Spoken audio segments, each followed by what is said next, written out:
First on CBS 4, 7 years ago, a Valley woman suffered the death of 4 family members at the hands of her then husband. Today, she copes with her experience by speaking out about domestic violence. CBS 4's Imelda Mejia has more.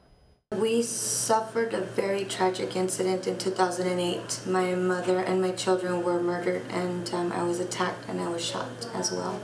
Amelia Flores is the lone survivor of a quadruple murder committed by her then husband, Roberto Rojas.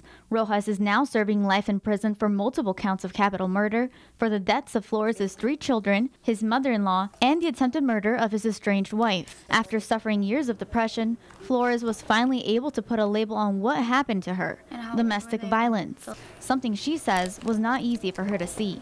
It's very hard to label it as domestic violence when you're in it, especially because it doesn't happen from one day to the other.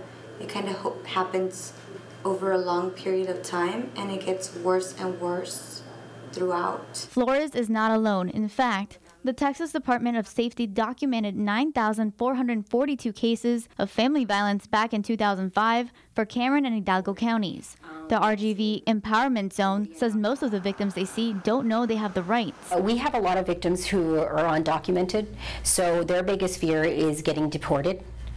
They're thinking that, or they've been told by the perpetrator or the one doing the victimization that they will, if they make a police report, the police is going to deport them. But Torres says that all victims, no matter legal status, are granted protection rights, and the best way to stop domestic violence is to seek help. It's important for people to get involved, for people to have a voice for someone else, only because that maybe that victim is not strong enough to say what is happening to them. Common signs that someone is in an abusive relationship include abnormal bruises, suddenly distancing themselves from family or friends, sudden changes in personality or appearance, and financial instability. Flores now uses her experience as a survivor and advocates for those in an abusive relationship to seek counseling. Do not keep it to yourself. Speak about it, because when you keep it to yourself, you're contributing to that violence.